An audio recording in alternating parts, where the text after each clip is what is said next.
But first tonight, the opposition has today demanded answers from the government over our revelation last night that the heads of ASIO and ASIS have been kicked out of the National Security Committee of Cabinet.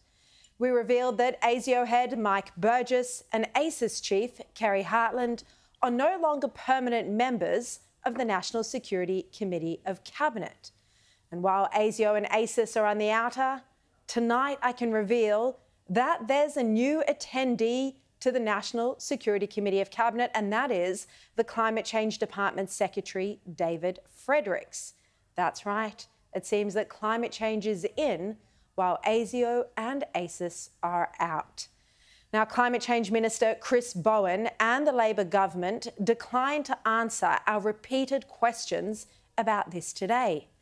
But the move is in line with Albanese wasting the Director General of the Office of National Intelligence's time with a climate change review. Andrew Shearer had to prepare a complex and long climate change review while at the same time juggling terror threats, as he himself acknowledged in a rare public comment. It's widely known before the election, the now government committed to a major assessment on the national security implications of climate change. So we have to be able to do that while at the same time warning about the possibility of a terror attack.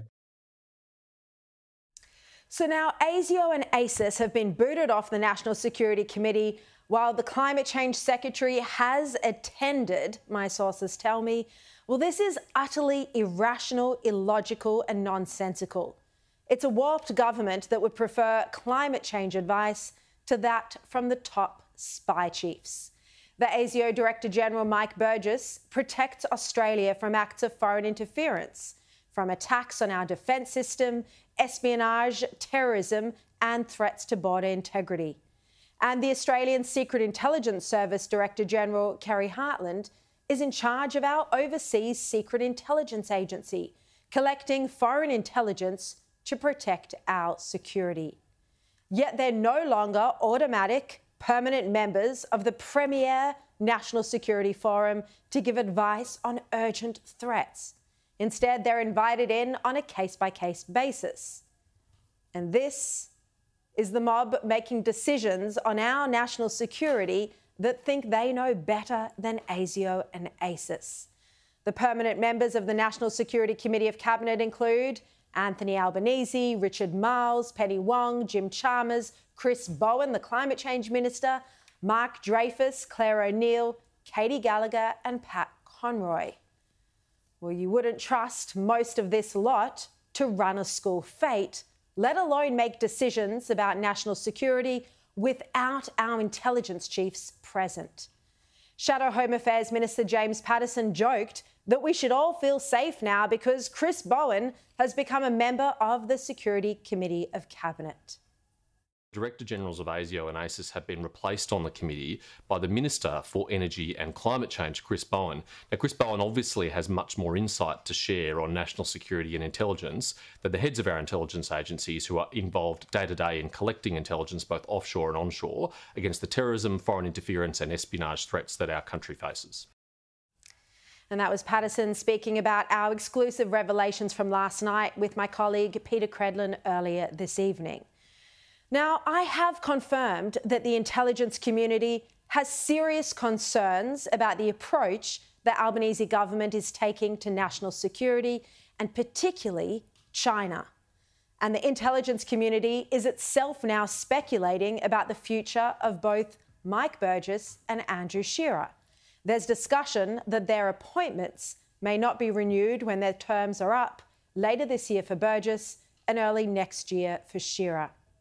James Paterson has called today on Anthony Albanese to reverse the decision to take the heads of ASIS and ASIO off the National Security Committee of Cabinet. Now, James Paterson was speaking to radio host Ray Hadley, who said the fact that they had been dumped was highly concerning. It's most enlightening to think that back in September 2001, 23 years ago, probably one of our most remarkable Prime Ministers, John Howard, said, no, this is really important. I need to have these people in the meeting.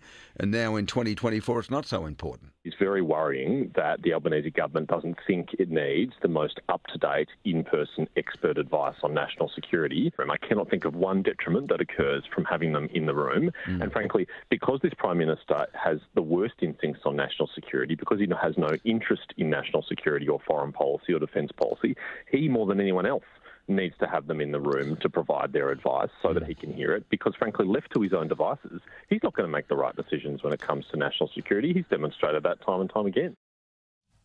Now, while the government didn't bother to answer questions about why the Climate Change Secretary had attended the NSC, they did respond to our questions over Peter Varghese. The Department of Prime Minister and Cabinet defended the unusual decision to put Varghese in charge of a review of government funding for think tanks, given he already chairs a separate think tank. As you'll recall, one of China's list of 14 demands to Australia under the coalition government was that the anti-China Australian Strategic Policy Institute be scrapped. Well, we put questions to Glyn Davis about why he'd appointed Peter Varghese to conduct a review into the funding of think tanks, including the US-funded ASPI, when he's the chair of another think tank, AsiaLink.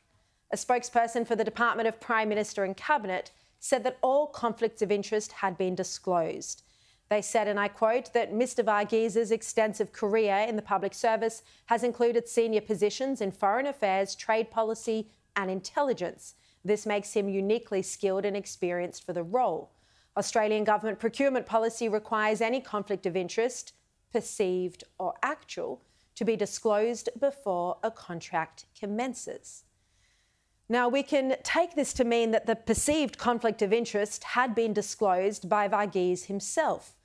But if there is a disclosure, that's Peter Varghese meeting his obligations. But what about the Department of Prime Minister and Cabinet? Have they required Varghese to stand down from his role as chair of AsiaLink while he's conducting this review into the Commonwealth funding of think tanks? Well, it doesn't appear so. The ultimate picture here is that the Albanese government is deprioritising national security. The two most powerful and important jobs in national security no longer automatically invited to the National Security Committee of Cabinet. You have to wonder whether it's because they're giving the government the truth about the threats to our national security, which isn't necessarily what the Albanese government wants to hear. Mike Burgess said just recently in his annual threat assessment that Islamic terror was the top terror threat and that foreign interference was the key security concern for Australia's sovereignty. He didn't mention climate change once. Yet neither of those two major threats facing Australia, the real threat of Islamic terror and foreign interference, seem to be on the Albanese government's agenda. They rarely, if ever, speak about Islamic terror, and they've all but stopped criticising China in public. Our government is behaving like the three wise monkeys who see no evil, hear no evil, speak no evil, covering their eyes and ears to the major threats, the real evil threatening our nation. No revelation more accurately reflects this attitude than literally removing from their National Security Forum the top two individuals charged with keeping us all safe.